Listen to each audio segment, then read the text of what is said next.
Fae Farm might just be the cozy game that we've all been waiting for. So today I got some tips and tricks that you should know before playing. Hello everyone and welcome back to my channel. My name is Malene and usually I play lots of Animal Crossing, but recently the Fae Farm fever has also grabbed a hold of me, so without further ado, let's dive into some beginner tips. When you start the game, you will be prompted to make a Phoenix Labs account, which is basically where you put in the name that the Azorians will call you. You can also skip this process for now, then they will just use your Steam or a Nintendo name, like mine for example called me Sparksby for the first few days, but you are able to change this later, and then they just went to calling me Malene. And keep in mind, you do need an account, aka a unique username, for their multiplayer option. Just a quick note on the character customization that is really good to know. You can change everything about your character later on, so no need to overthink and sweat this too much. Speaking of, there is a few things that you will need to give a name to: the world itself, your homestead, and your animals. Whereas the world name cannot be changed later on, you can actually always go back and change the name of both your homestead or all of your animals. So this is yet another thing that you fortunately do not have to sweat too much. And then let's get into the game. Use day one to its full potential. This was something I definitely did not do on my first try, but stamina, aka energy, does not actually count on day one, because even if you use it all up, you can basically just keep going, whereas in the next days, you would then have to eat something to do so. So use this, for example, for clearing your entire farm of as many things as you can: trees, rocks, grass, and more. This day also seems to not have the time running just yet, but instead it just kind of ends once you complete the quest called Mastering Marketing, where you learn how to sell things and then talk to Mayor Merid.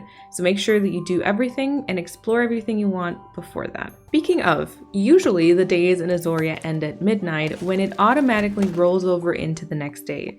It seems like at this point you're basically just delivered home safely with no health or money lost. So once again, my recommendation would be to use the entire day to its full potential with absolutely no need to worry about your way home and get stressed out. Time generally moves pretty quickly in Azoria though, so in order to use it perfectly, make sure that you pause it when you're not active. You can do that by either opening up the menu or your pockets. It also pauses when you're purchasing something from a vendor or talking to a character. Attention though, it does not pause when you're, for example, accessing your storage shed or machines or selling things in the market. Look out for the little paused hint at the top. And something else that is really good to know: even though the game is paused, monsters in the mines will still attack you. I had to learn this the hard way.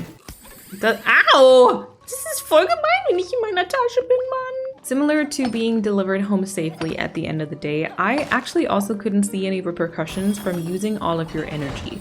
In Stardew, for example, you get really slow at this point and then have like reduced energy the next day, but here it seems like you just need to eat something to be able to keep going in that moment, and your energy will just be refilled the next day. Let's stay with the energy thing for a little bit. As the day turns over into night, you will be able to find more and more of these green energy cells that once you collect them, they restore a bit of your stamina and help you keep going a bit longer, which is actually good for the next tip, and I cannot stress this enough. Forage and collect materials as much as you can. Items in this game, especially if you're thinking of maybe decorating your farm a little bit, seem to be somewhat expensive, so the sooner you collect the resources, the better. For example, for a single piece of the wooden picket fence, you need a piece of lumber, for which you actually need 10 individual logs. And considering that at the start you only get 2 logs from chopping trees with your basic axe, and you would probably want more than just, one piece of fencing, you can probably imagine the materials needed and the grind. Same thing with copper and iron. For 1 ingot, you need 10 nuggets.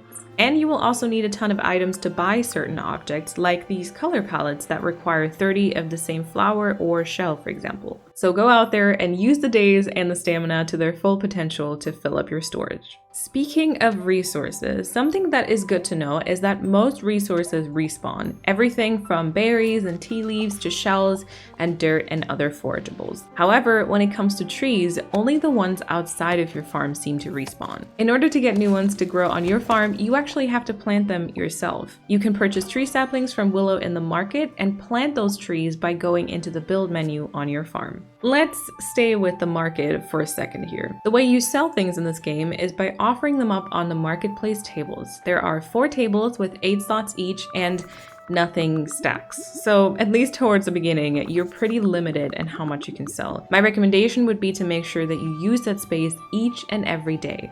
A decent way to make money for early game is to basically collect all the berries and then turn them into roasted berries in the cooking pit. Or also, of course, selling bugs or fish can also be good money. Another small tip or note on the side here though is do not sell your queen bee. I haven't actually encountered one of these myself, but I have been told that it's absolutely vital to keep these. So, again, do not sell the queen bee. All right, let's move on. Crafted things can be dissolved into its materials again without any loss. So don't be afraid to test things out, see what a machine does, or test out a decoration, and if you don't like it, just reclaim it and no harm done. Decorating your house in this game is not only cute, but actually useful, because different items offer up a bonus in 3 separate areas. We got comforting, aka health, relaxing, aka energy, and inspiring, aka mana. The higher your scoring in each category is, the bigger your bars in the top left are, meaning the more you can do that day. Sending in your house will also slowly restore those bars as well once you have decorated a bit. I did notice, however, that building just multiple of the same item doesn't add more points. Each item actually does just count once. Do not underestimate the benefits of using seals, because I definitely did.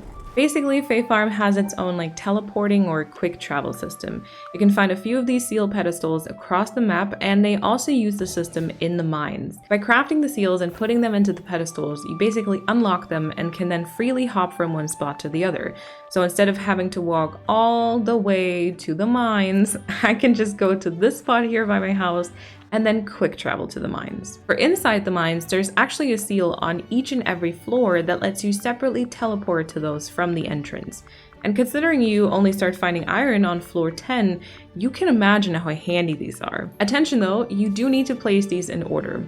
For example, you couldn't just place one on level 10 and jump there, but instead you actually have to place one on level 1, level 2, level 3, and so on. My tip would be to write down the seals that you need as you make your way through the mines, and then after crafting them, just return the next day or something to implement them. When you put one in, the door on that level is automatically open, so you can make your way through to the next one and put the next seal in and so on, and then have free access to whatever floor you want going forward. And now it's your turn. Have you found any other helpful tips and tricks so far? Put them in the comments below and let's help each other make the most of our time in Azoria. Thank you so much for watching, and make sure that you're subscribed if you like cozy games such as Fae Farm, and then I will hopefully see you in the next video. Bye everyone!